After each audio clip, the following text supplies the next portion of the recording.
वचन को गहराई से जानता है ये कला मेरे अंदर उसके अंदर निखारा जाए। जैसे एक कला होती है, कभी बैंड बजता है, जो नाचने वाले होते हैं उनकी कमर क्या होती है, नाचने लगते धीरे धीरे, होती नहीं होती, क्योंकि उनके अंदर कला छुपी नहीं सकती है। वो नाचते जहाँ बैंड बाजा बजा, डिस्को बजा का वैसे नाचने लगते हैं।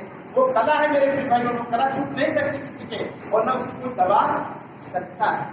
बस अपनी कला को पहचान, क्योंकि कला हमने कला के वचन में बहुत सारे चीज का, लेकिन कला क्या है, जो परमेश्वर जिस कार्य के लिए आपको चुना है, जो कला आपको दी है, वो उस कला को हमें प्रदर्शित करना है। क्योंकि जब तक प्रदर्शित नहीं करोगे, अगर चित्रकार है वो अपनी पेंटिंग को बनाकर दिखाएगा नहीं तो आपसे चित्रकार नहीं कह सकते, चित्रकार नहीं कर सकते। हालेलुया।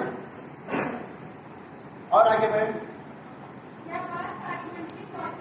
ये बात सारी मंडली को अच्छी लगी और उन्होंने इसको नामा के एक पुरुष को जो विश्वास और पवित्र आत्मा से भरपूर था,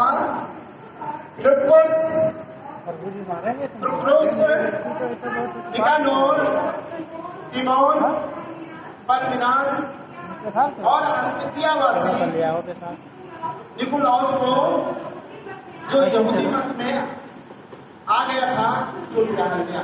क्योंकि आपके कला का प्रदर्शन देखते देखते बहुत सारे लोग परमेश्वर किसको कहाँ पे ढूंढे, कहाँ पे किसको मंत्र डाले, ये किसी को कोई पता नहीं। मेरे भाइयों ने तो चंडीगढ़ गया था और हम लोग ट्रेन में बैठे थे और ऐसे अचानक बात होने लगी, और जब बात होने लगी तो परमेश्वर कहता कहीं भी किसी को छू सकता है, किसी को छू सकता है।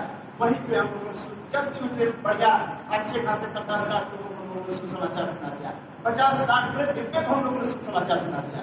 हालेलुया। क्योंकि परमेश्वर कहीं से भी अपनी महिमा ले सकता है, कहीं पे वो कलीसिया स्थापित कर सकता है। हालेलुया।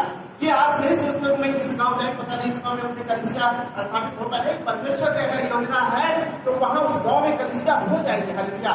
उसका काम है सबसे पहले प्रार्थना, क्योंकि प्रार्थना ही है वो जो सारे द्वारों को खोलती है, सारे बंधनों को तोड़ करके अच्छे द्वार को खोल देती है।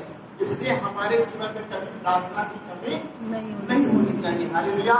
एक आदमी को कम से कम 1 घंटा 20 मिनट सुबह, 1 घंटा 20 मिनट शाम को कम से कम ये प्रार्थना करनी चाहिए। हालेलुया। जो बच्चे लोग होते हैं उनको कुछ करना रहता है। हालेलुया। अगर ये आदमी की बहुत सारी जिम्मेदारी है, बहुत सारा उसके ऊपर भार है, कम से कम इतनी प्रार्थना करो। अगर इतनी प्रार्थना आप नहीं करते तो अपने आप को और उस कलीसिया से धोखा दे रहे। जो भेड़ें दी गई हैं उन भेड़ों के बहुत बड़ी आपके ऊपर जिम्मेदारी है। हालेलुया। इसलिए मेरे प्रिय भाई बहनों, अपने आप कला को पहचाने और अपने आप को जाने कि परमेश्वर ने मेरे अंदर कौन सी कला डाली। हालेलुया। हम चलेंगे फिलिप्पियों की पत्री और उसका अध्याय नंबर 4 और 1 से लेकर 4 तक पढ़ेंगे, क्योंकि सबको साथ लेकर नहीं तो सबको साथ लेकर नहीं चलोगे, अकेले कहाँ तक आप समाचार में प्रचार करने जाओगे। हालेलुया। क्योंकि सबको साथ लेना है, किसी को छोड़ना नहीं है। हालेलुया। यीशु मसीह भी किसी को छोड़ता था, अगर उसके जो साथ आने नहीं देता तो तुम चले जाओ, नहीं भैया सब मेरे साथ रहो, आनंदित रहो, मगन रहो।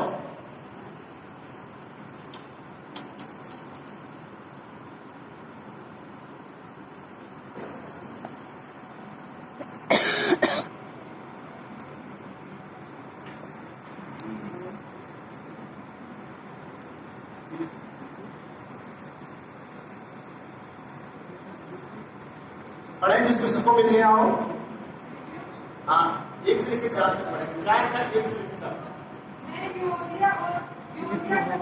फिलिप्पियों अध्याय 4 और उसकी आयत नंबर 1 से लेकर के हे मेरे प्रिय भाई बहन भाइयों, जिनमें मेरा जी लगा रहता है, जो मेरे आनंद और मुकुट हो, हे प्रिय भाइयों, प्रभु में इसी प्रकार स्थिर हो। हालेलुया। क्या करना है? प्रभु में इसी तरह स्थिर रहना। यहाँ एक की बात नहीं हो रही, सबको लेकर के। हालेलुया। कलीसिया के हर एक व्यक्ति को वो जिम्मेदारी सौंपे, उसको जो भी बनाए। अगर वो आज भी बहुत सारी ऐसी कलीसिया हैं जहाँ लोग नीचे बैठकर उनको प्रार्थना करने नहीं आती, 10-20 साल गुजर गए, उनको प्रार्थना नहीं करने आते, क्या करते? ये किसकी जिम्मेदारी होती है? एक आदमी की जिम्मेदारी होती है कि उसकी कलीसिया के हर एक व्यक्ति को प्रार्थना करनी आनी चाहिए। हालेलुया। अगर वो पीछे वाला बैठा हुआ भाई अगर वो प्रार्थना नहीं कर पा रहा है तो उसकी जिम्मेदारी किसकी है? एक कलीसिया की है। हालेलुया। और वो व्यक्ति अपने आप को बहुत कमजोर पाता है कलीसिया के अंदर, क्योंकि जिसके लिए दान से वो दान के लिए दुआ करता है और जिस कार्य के लिए लोग खड़े हो जाकर दुआ करने लगते हैं। लेकिन कलीसिया का जो शरीर है, शरीर के अगर सभी अंग काम नहीं करेंगे तो शरीर क्या लगेगा? विकलांग लगेगा। हालेलुया। विकलांग अगर कहां से लेके जितने भी नीचे के अंग हैं उनमें से अगर कोई अंग काम नहीं करेगा तो उसे क्या घोषित करोगे? विकलांग घोषित करोगे। अगर हाथ से गया तो हाथ वाले विकलांग, पैर से गया तो पैर वाले विकलांग, कमर से झुका कमर वाला विकलांग, चारों तरफ से वो विकलांग कह जाएगा। हालेलुया। उसकी जिम्मेदारी किसकी है? एक कलीसिया की अगुवाई की, एक पासवान की। हालेलुया। क्योंकि ये कला परमेश्वर ने आपको दी है, वो कला अपने उस विश्वास भाई के अंदर जरूर निखार करके बाहर लेके आए, उसके साथ संगति ले, उससे मिलकर प्रार्थना करें ताकि वो प्रार्थना करने वाला एक योद्धा बने, उसके द्वारा भी उसके बहुत सारे भाई बहन बचा जाए। आज मैं देखता हूँ कि लोग कलीसिया के तो लोग गवाही नहीं दे पाते हैं, 20-20 साल हो गया पीछे बैठे रहते हैं, आया कहा बजाय चले गए। हालेलुया। इससे मेरे परिवार में ऐसे लोग परमेश्वर के राज्य में कभी नहीं है और उसका लेखा एक अगुवाई से लेना पड़ेगा। और जिसका उदाहरण बहुत सारी कलीसियों में जाता हूँ पूजा करने के लिए देखता हूँ, बस वही धीरे-धीरे 2-3 आदमी या तो पास्टर के रिलेशन वाले होंगे या तो वही गीत गाएंगे, वही बजाएंगे, वही सब कुछ करेंगे और किसी का कभी नंबर नहीं आता कि वो माइक पे खड़ा हो जाए, वो भी गीत गाए। हालेलुया। वो भी महिमा करने पाए। हालेलुया। तो मेरे प्रिय भाई बहनों, ये एक कला है। कला एक देखिए, मास्टर साहब जब बोर्ड पे पढ़ाते हैं तो सभी बच्चों को पढ़ाते हैं। हालेलुया।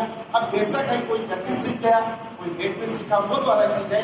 जो डेट में सीखा है उसकी जिम्मेदारी उसके साथ और अब क्लास ले और बढ़िया अगुवाई बनाए, घर मालिक की तरह उसके साथ और उसकी वो जिम्मेदारी को संभाले ताकि वो भी प्रार्थना योद्धा बने। जब आप लेके जाए तो कम से कम खड़ा होकर के विचार तो कर सके। हालेलुया।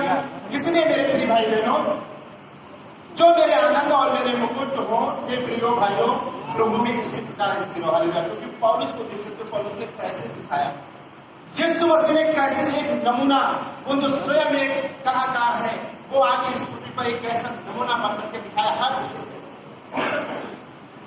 हर जगह को अपने आप को प्रूव करके दिखाया, सिद्ध करके दिखाया और आपको भी सिद्ध करके दिखाना। हालेलुया। अपनी कला को, जब तक कला को बोर्ड पे लिख के आप दिखा नहीं पाओगे, आपकी कला कोई पहलू नहीं आपके अंदर अगर हीरा पाए तो हीरो को बाहर निकालना। हालेलुया। और आगे बढ़े।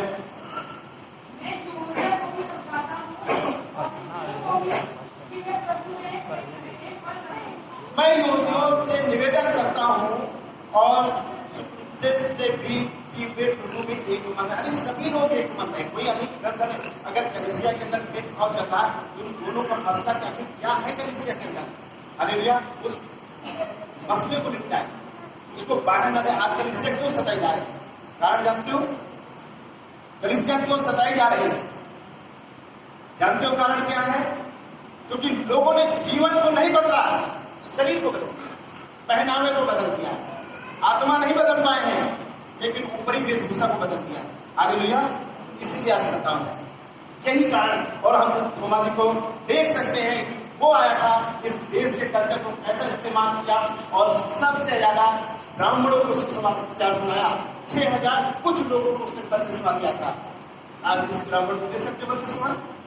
गिने चुने कुछ ऐसे पास्टर होंगे जो ऐसे चुन करके लोगों को डालते हैं, क्योंकि उनके अंदर वो क्वालिटी होती है। पहले अपने आप परख के देखो मेरे अंदर कला क्या है। इसीलिए प्रभु की बाइबल दी गई और प्रभु के शिलों को, उनके जीवनी पढ़ो, उनकी कहानियों को पढ़ो, उनके लिए कैसे तो उठा करके कैसे कला को प्रदर्शित करते गए ताकि वो विश्वास में आकर एक साथ 3,000 लोग बपतिस्मा ले लेते थे। हालेलुया।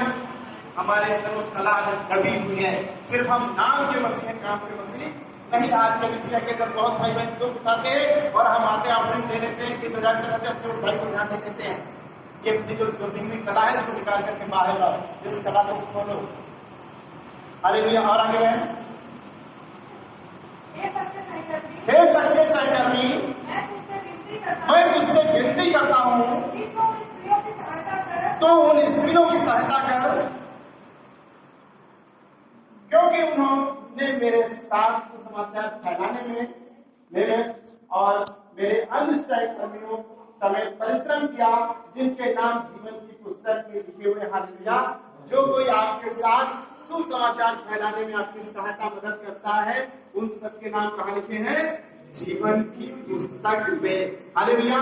तो आप यहाँ जितने लोग बैठे हो, आप सभी के नाम जीवन की पुस्तक में लिखे, और जीवन की पुस्तक में नाम लिखाना थोड़ी हो गई, ये बहुत बड़ी कला है। हालेलुया। जीवन की पुस्तक में नाम लिख जाना ये छोटी मोटी कला नहीं है, ये बहुत बड़ी कला है। बहुत सारे लोग धनवान होते हुए उनके नाम जीवन की पुस्तक नहीं लिखे हैं। बहुत लोग अच्छे, उनके पास टैलेंट है, पढ़े लिखे योग्य, उनके भी नाम जीवन की पुस्तक में नहीं लिखे, लेकिन परमेश्वर ने आपके अंदर एक ऐसी कला डाल दी ताकि आपके नाम जीवन की पुस्तक में लिखे हुए हैं। हालेलुया। और आगे, प्रभु में सदा आनंदित रहो।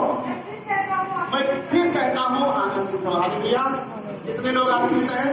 अपने पड़ोसी से बोलो, हाथ लाख है वैसे कि मैं आनंदित हूँ इस मसीह के नाम से, मैं आनंदित हूँ इस मसीह के नाम से। हालेलुया।